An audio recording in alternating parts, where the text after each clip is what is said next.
Good day. This is my topic for introduction to user-defined functions and methods. I am John Russell Pinakila and I'm presenting you this topic. So what are user-defined functions or methods? User-defined functions, Python or methods, Java are custom blocks of code created by the programmer to perform a specific task. Once defined, they can be called repeatedly throughout a program. They allow programmers to break large programs into smaller pieces kay bali kanang isa nimo ka code sa Python. Pwede ka magbutang og def, so define.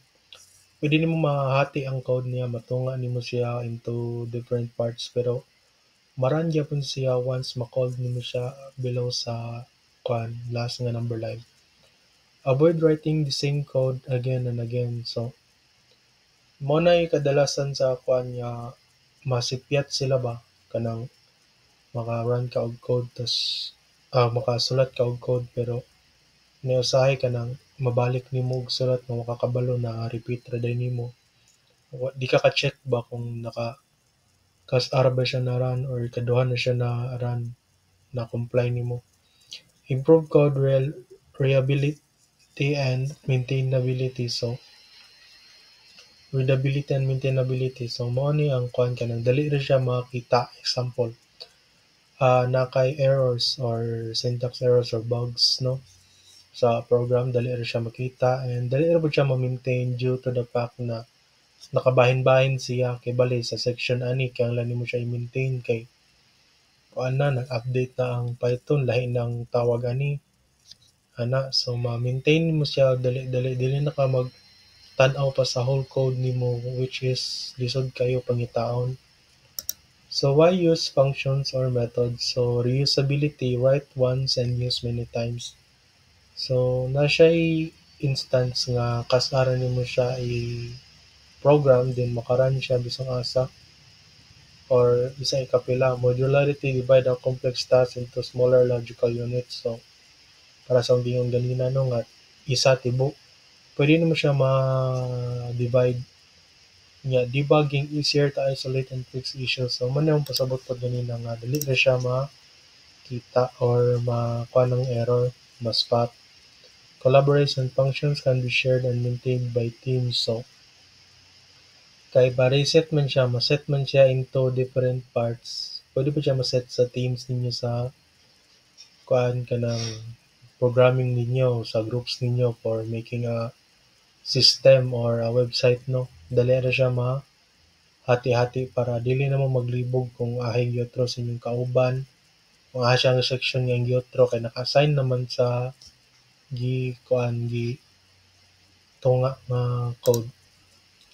So types of user-defined functions. So we have the no parameters and no return. So performs an action only o ang example ani is my hello parenthesis.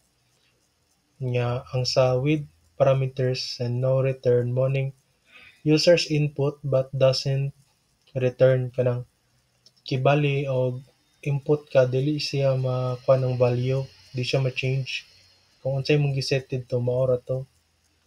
Nya kuan siya kanang get or name. I mean greet name. Kung unsay mong gibutang sa greet dire for example kuan Jan Russell makita ra man sa code karon niya. Nya with parameters and return money ang user input and gives back a result. So money multiplying or kuan kanang kuan siya integrated siya sa mga solving nga mga numbers or iterations kay pwede mo siya mo balik og return. So man example sa kuan no parameters and no return value Python ug Java. So mo ra ni giset ra nako siya as hello world sa Python. Basic ra gini kanang kuan ra gini kay aron di na maglibog ba. Gi-definition nako siya sa hello tapos gitawag na ko ang parameter dire. Pero wala siya i-value. Tawag ra ng statement pero wala siya parameter. Na kay blanco man ang kuan niya kanang duha ka statement. So print hello world. So mora na siya yung tawagon na akong gi-change og kuan diri John Russell para di kayo kuan po. Inigran niya mora po ni siya. Hello John Russell. Ana ra kasayon. Nya dire pud sa Java is public class main static void nya system out print alan hello John Russell. Nya pagkuan diri ako siyang gi-state nga tawagon nako ang say hello nga statement pero wala siya parameters ug no return value. So mura ra gyapon kag nag-print pero nakaset siya as kuan kanang definition. Lahi lang sa Java kay kuan ra gid diya kanang tawag pa kanang murag nag-initialize ra ka nga i-print nimo ni. So we have the with parameters and no return. So ang kani siya is na siya parameters na value diri sa parameters kay bali greet name. Ibot nga nag parameters diri. Yeah, hello, I'm nya name dayon diri tas gitawag din ako siya diri greet as kuan John Russell pinakila. So inigran ani ang mga kuan ani niya is kuan nagbutang mo parameters name nag-add ko diri. Then hello, I'm John Russell. So mao na siyang sa Python. Sa Java pod is kuan siya kanang para ra pod siya sa kuan nga nagbutang siya parameter which is string name. Nya kuan dayon greet.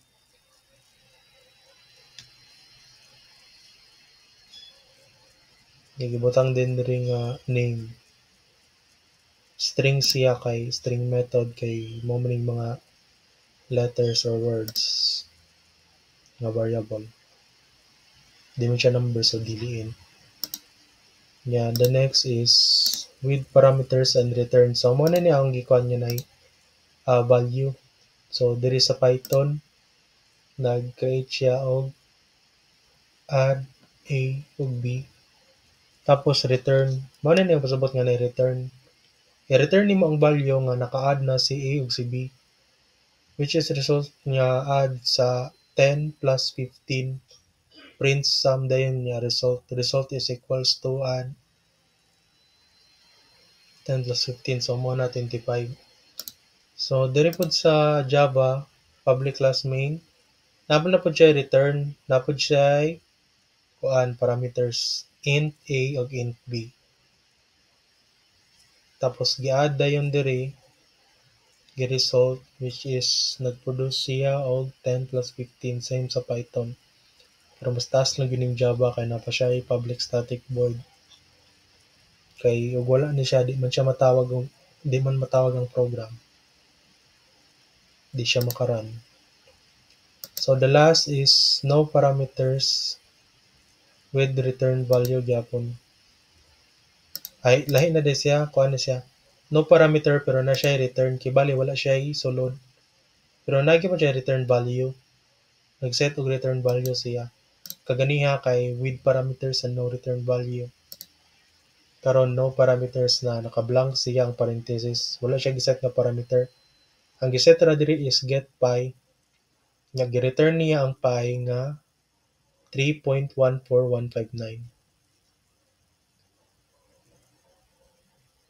nga mao ni ang iyang kuan pod iyang kuan diri sa Java nag-get ra siya og pi double kay kuan man naka-set man as kuan kanang decimal points nga numbers so double siya pwede pod float nara na sa imo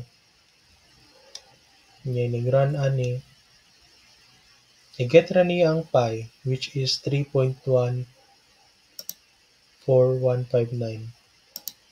kay bali wala siya parameters pero na siya return value nag-set kag return value. So types of user defined function sa Python mao na ni ang kuan kanang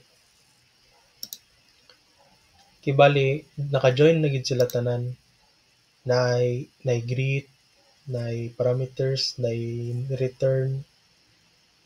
Ako siyang giset nga magbutang og welcome to Caraga State University, Cabanbaran City, which is ang name na ako nagbutang ko greet dire.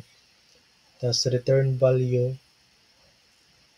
bali nagbutang ko og parameters, nagbutang pug ko og return value nga mao na ni siya mahitabo nga once magkuhan siya code niya na po siya user defined, bali nag-interact siya sa user, nag-input siya na pag enter na ko og John Russell gitawag siya sa greet, which is enter your name, username niya greet, username tas pagsulat ni kuan niya. Nag-print po ko diri og enter a number nga ma-add niya para mahimo ang return value, which is kuan int num1 ug num2. Input, enter your number, sum result, tapos gitawag din ako siya diri sa Python def. Tapos gi-kuan din siya, nakabutang diri user defined functions or methods.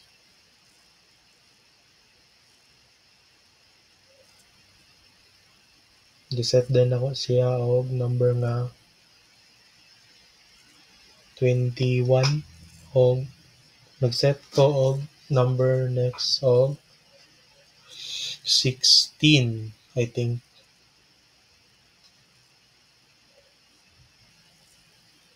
Hmm, 16. So gi-add niya na siya return value, which is 37. Kaya mo po ni ang full example sa Java.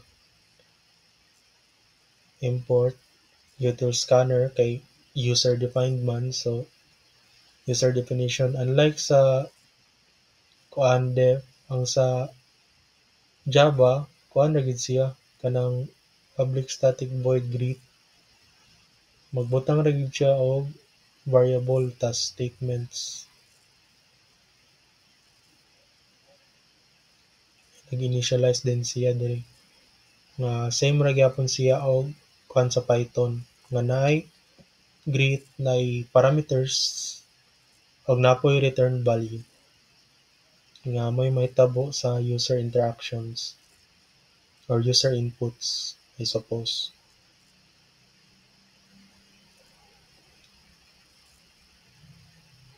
Nga naay greet diri tas napoy greet dito, kibalik ako ni siyang gitawag. Tas ang name mo ni nga enter the name, enter your name. Nga nagbutang po ko og scanner kay input kay kuan man siya, input man siya nga magbutang ka og words or numbers. So naginay scanner nga object.